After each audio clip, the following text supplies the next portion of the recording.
This is Bump and Beyond with Yolandi Becker is brought to you with compliments of Dis-Chem Baby City.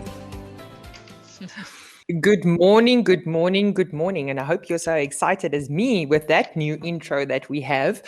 It is a beautiful morning in Gauteng. And today specifically, our show is a nice one because an important one as well. Let me also say that. I think with the newborn phase, the interesting part for me always is that it is hard. My kids are already 9 and 12 now, so it's, in all honesty, it's a distant memory. I can still very clearly remember a lot of things in that newborn phase, but it really was like a distant memory. And to be honest, now that I am at 9 years and 12 years, I also have to say, it's, in all honesty, even though it feels like when you're in it, as if it's never, ever, ever gonna end.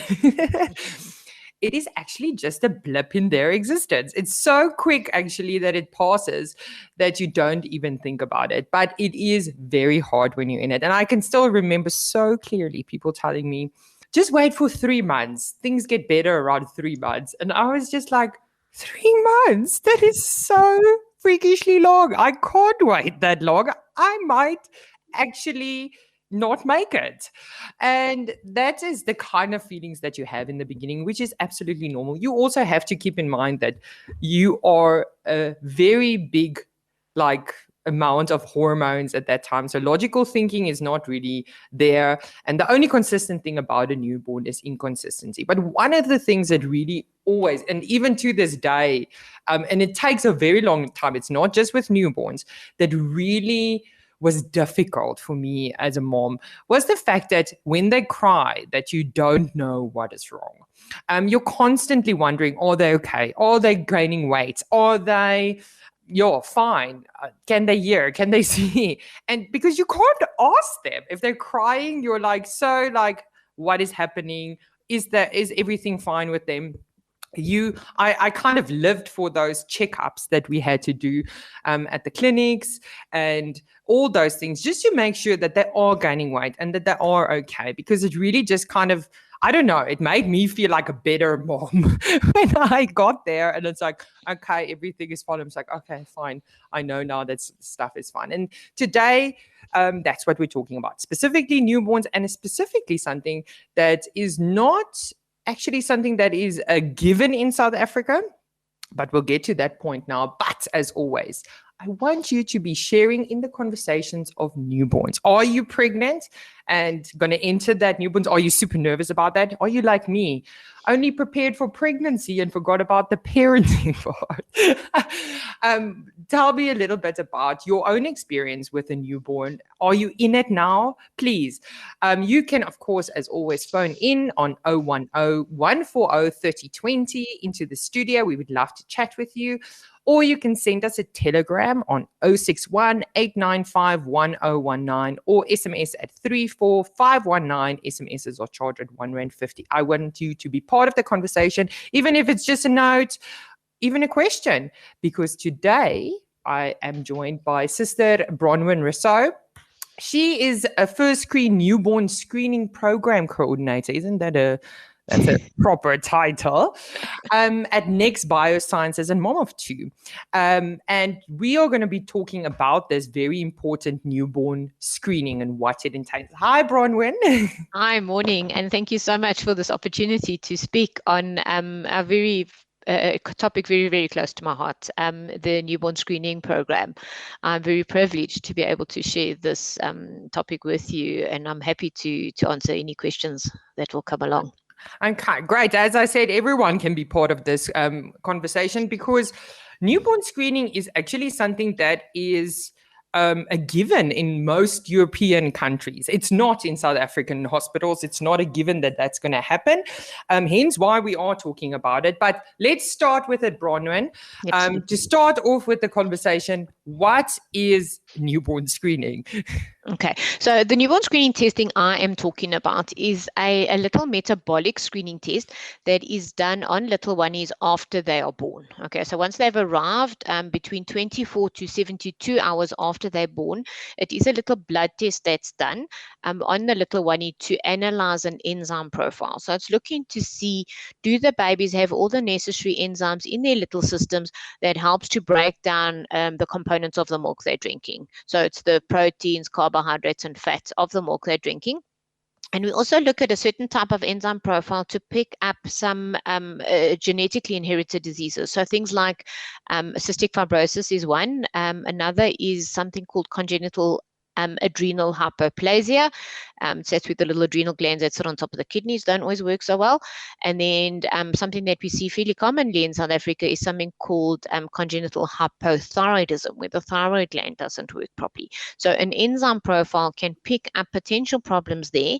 Note that it is a screening test. So if we pick up an abnormality in that enzyme profile, it flags something in the mind of the practitioner, the pediatrician looking after the little one, that there might be an issue here. We pick that up early. We do the necessary accurate investigations and pick up these problems, and we can do something about them before the little one actually gets symptom and starts to have complications of the disease.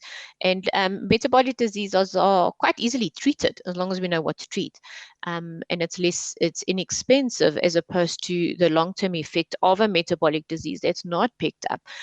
They have the medical term is called sequelae or consequence of the disease. They can be nasty. No, and I mean, that's interesting. I mean, I now mentioned earlier that these are not a standard kind of testing that happens in hospitals in South Africa. I do have to say that obviously doctors and nurses in hospitals do, I mean, certain testing when you, like when your baby is born. Of course, like the famous APGAR test That's in right. the beginning.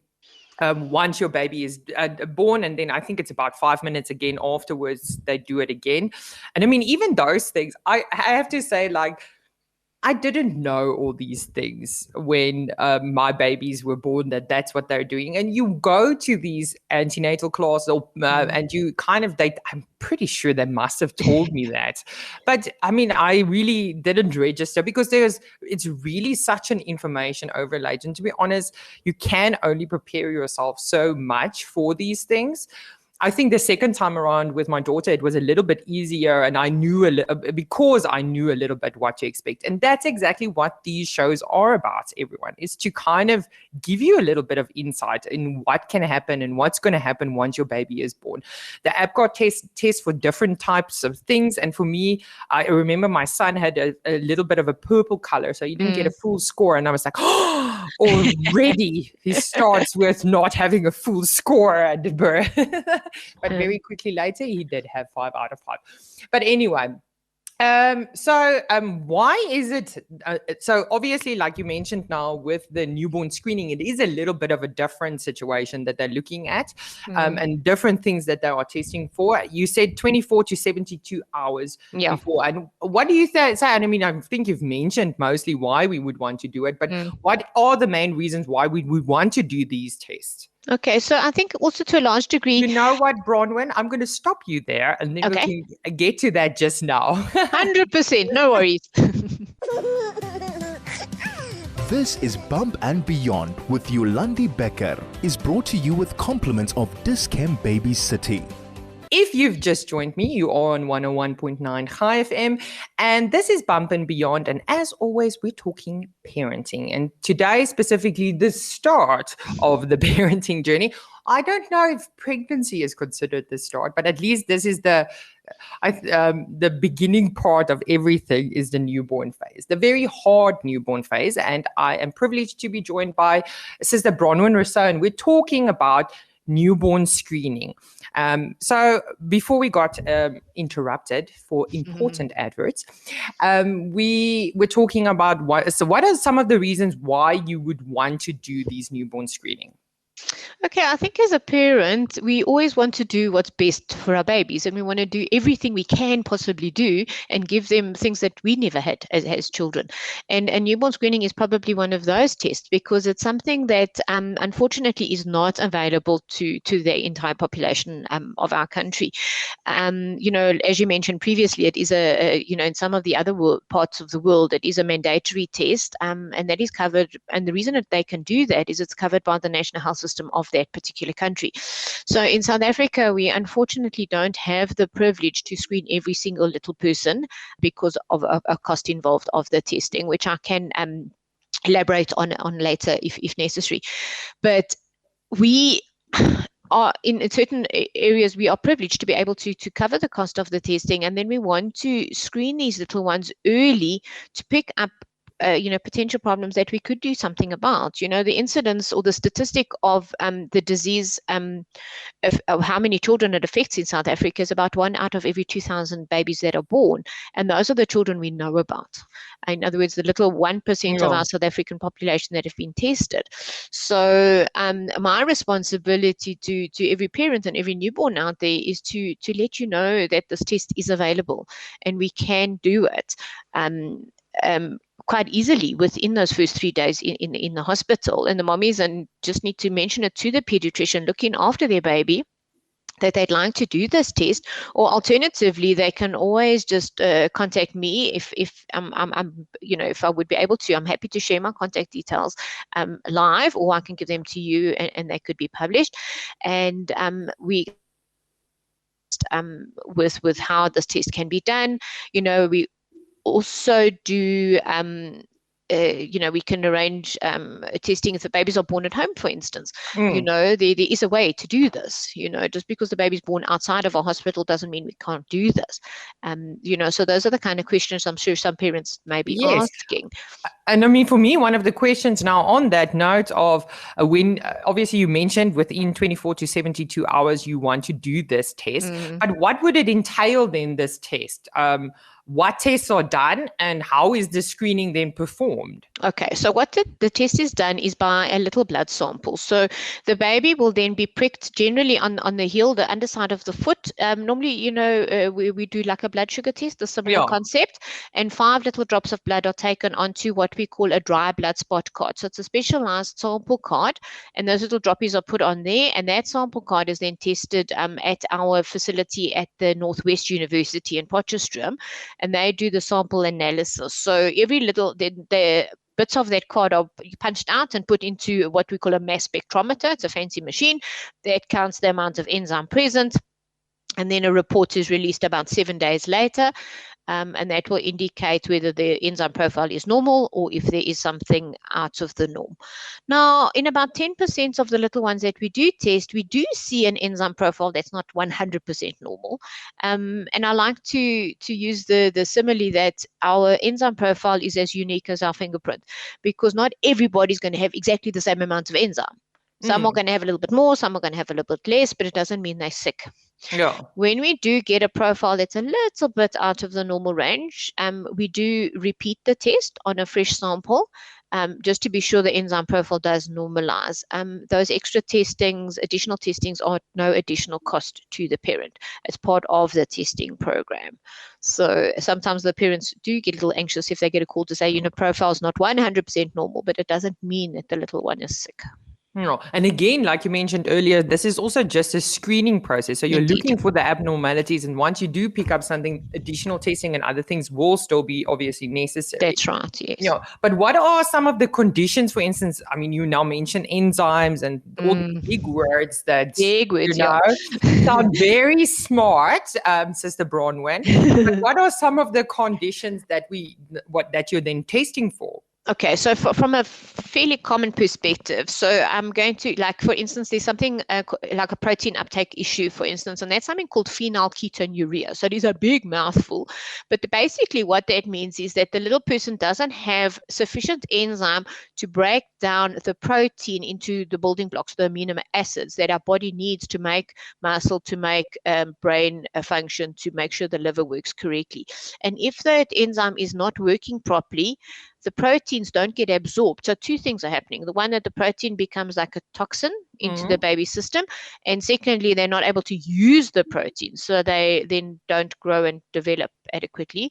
And if it's left completely untreated, we can lose those babies. Sometimes we know that we've heard of sudden infant death syndrome, where we don't know what is the cause of. One day the baby goes to sleep and they just don't wake up. And this could be one of those things that we haven't looked for.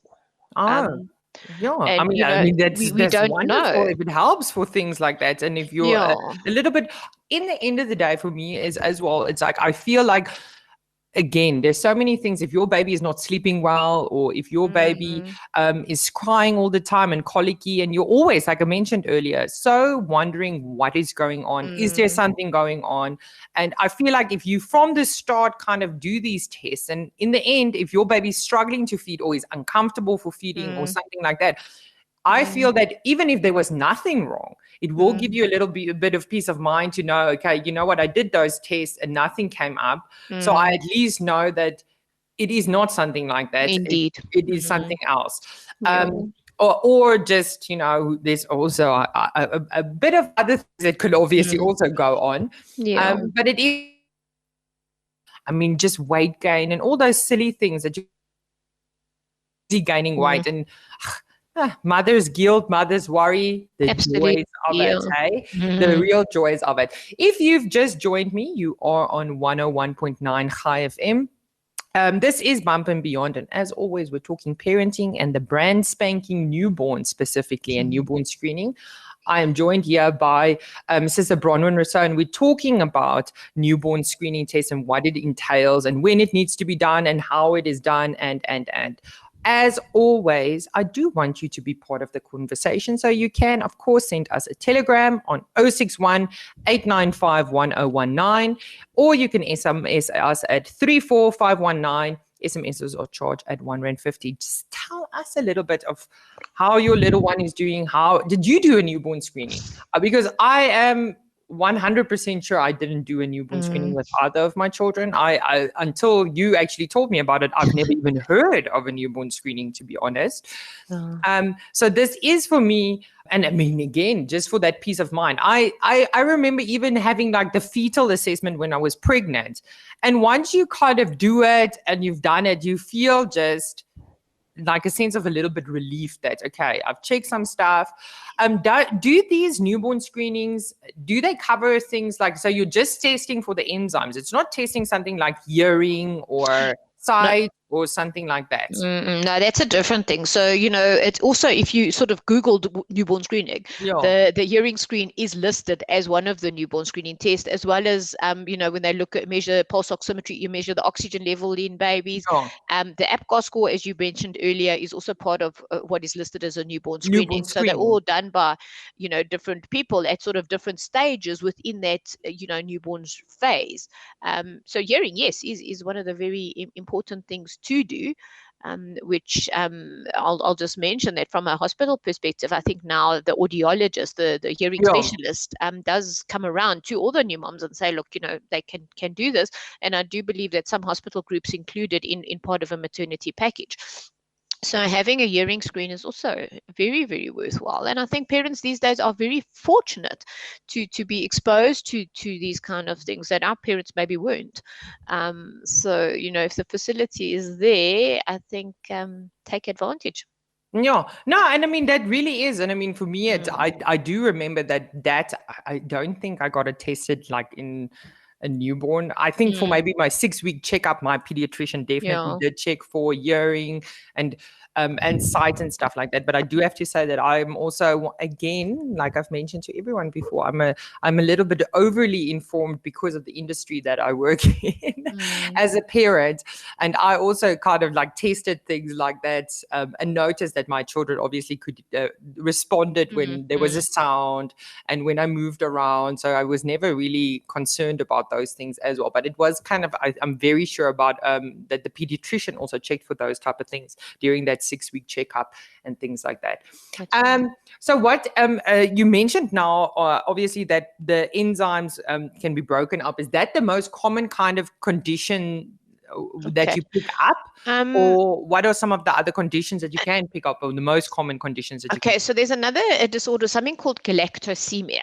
Now, Oh, such like I'm so glad my kids don't have this, because I would not yes, be able to pronounce any of these no, words. they're very big tongue twisters. Sometimes I just use the abbreviation because it's so much easier. Anyway, so galactosemia is a disorder where there's an enzyme missing that helps to break down, moves the glucose, converts glucose to galactose. Yeah. And galactose is the absorbable form of a milk sugar. Now, so galactosemia is a disease process where the enzyme is missing. So it is not the same as lactose intolerance. Okay. And Okay. oftentimes we get asked, does newborn screening screen for lactose intolerance? And no, because, I'm just going to touch on a little bit about lactose intolerance. It is a transient thing. So it's short-lived, and it generally resolves on its own once the baby's metabolic process and digestive system matures and they're making their own enzymes to break down their milk sugars, etc. But galactosemia is something that is inherent. It's born, the babies are born with it, and this enzyme just isn't there. Yeah. But we can pick it up, we test for it, and how do we treat it? We remove milk sugar from the diet. Finished. The child doesn't need any enzyme support, doesn't need any medication. We just need to be aware of it, and then the parents are advised on how to manage this baby from a nutrition point of view. And that is majority of how metabolic disease is treated, is its diet modification. Sometimes it's intense in the sense that a specialized formula has to be designed by a dietitian and a nutritionist for that particular child. If we have to take our protein, for instance, and increase fat, so it's a very specialized science to treat these little ones. But if we see what the problem is, we can fix it. Yeah, no, Okay. and again, I feel Yeah. like these type of things are super helpful, because I also know of friends of mine where, I'm pretty sure they didn't have that. I don't know if they even tested for that or anything, but where, especially when it comes to feeding issues or metabolic issues, like you mentioned, and there is a whole bunch of them, and those type of issues that can be also quite common for newborn babies. Absolutely. But in the end of the day, I feel like if it is often like a scratching for what it can be wrong, scratching for what's, and you're doing this and you're doing this and you're doing this and doing this. And people are unnecessarily also cutting out things out of their moms who are breastfeeding, who are cutting things out of their diet, thinking that it could be something. And I mean, in the end of the day, the reality is as well is that when you are cutting things out of your diet, you have to remember that it's not within 1 or 2 days that you're cutting something else and you're going to see results from No, absolutely. it takes quite some time for you to cut out, and you have to completely cut it out of your diet. If you're eating cheese and you're trying to cut out dairy or whatever, and silly things have dairy in it, you would be surprised how many things. And if you're having this, you're not cutting it out of your diet. And again, 3 or 4 days is not going to make a difference. It is weeks that you need to cut it out of your diet for it to actually have an impact on the breast milk and that type of thing. So it is, like I said, if you know these things from the start, I think it can make it, again, even if you just know and nothing was wrong, then it gives you just a little bit of peace of mind. No, But absolutely. that brings me now to the next question is what now if the test doesn't come back right? And you see that there is something of concern or the results are abnormal, what then? What would happen? Okay, so as I touched on it earlier. So if we see an abnormality in an enzyme, it depends on what we see. So when we're looking for a disease process, on the enzyme profile, there's what we refer to as a pattern of abnormality. In other words, more than one of the enzymes within a enzyme profile that's screening for protein issues, for instance. So the amino acids need to be out of a normal range, but in ratio to one another. In other words, so this pattern of abnormality needs to be seen. And then we can say, okay, this pattern looks like this disease. And then what happens is additional, or what we refer to as secondary testing is done. So that is then a special urine test and a special serum or additional. So serum is like we need a greater volume of blood. So we need about 2 or 3 mils of blood. So then it's a vein, a sample that's collected from a vein. And that is then sent to what they call the Potchefstroom lab for inborn errors of metabolism. And that is analyzed, and then a diagnosis will be made. And once the diagnosis is made, then that is communicated to the pediatrician, and then the pediatrician may be able to manage it on his own, his or her own, or they contact us to help with nutritional support, or finding So an you can enzyme. actually then help once you've realized what is happening. I have a pool of resources, so I could say, okay, call this guy, do this, do that. So I can't prescribe a treatment course, okay, but we can. So I'm going to use another disease as an example. So there's something called biotinidase deficiency. Now, biotin is a precursor to normal metabolic process. Now, if we measure that on this test in percentage. So if we have a percentage of less than 10%, for instance, that describes this as a full biotin deficiency, and we need to supplement that. And there is a protocol. So we supplement it 2 milligrams a day, and we assist the families to get biotin issued by a compounding pharmacy. So we know where to get it scripted. We ask the pediatrician to script it. It gets issued to the family and so on. So that's a sort of easy resource, if you like. Okay. If it's a protein issue where we need to do a specialized hydrolyzed formula, for instance, that is where the dietitians would get involved. So, and then we also work, I'm going to name drop now, but Sanofi Genzyme does a little bit of assisting with a disease process called lysosomal storage disorders. So they have a specialized program where they would support testing for families where they suspect those particular types of diseases. So we have a group of resources within the sort of newborn screening community, if you like, that we say, okay, this is what the issue we think it is, and this is who you must talk to. And I mean, that's so great that in the end there is, like, a system in place to help with those things if there is an abnormality. And then we will just find someone to talk to, so that's what it's all about. Is Great. More on this just now. This is Bump and Beyond with Yolandi Becker, is brought to you with compliments of Dis-Chem Baby City. So, Bronwyn, thank you again so much for joining me. I think this newborn screening sounds like it is a very important thing that we should include in our, for every, like I said, for every parent. Can you just let us know how we can get in touch with you? Okay, so we have a really, really cool website. I'm going to give you that web address. It is www.nextbio.co.za. That's nextbio.co.za. There is a little link to our newborn screening, and you can click on that, have a read, and if you're keen, you can order now, and that will just alert me to the fact that you want to do the test, and I will make the necessary arrangements. I'm also going to give you a contact number. It is 082 386 4979. I repeat, 082 386 4979, and you can reach me on that. I can answer more questions, I can assist with testing, etc. So if you use those two resources to get in touch with us, that'll be great. And thank you so much, Bronwyn. It was really great having you. And maybe again next time we can talk about something else. You've been really great on the show. Thank you very much. Okay, toda raba.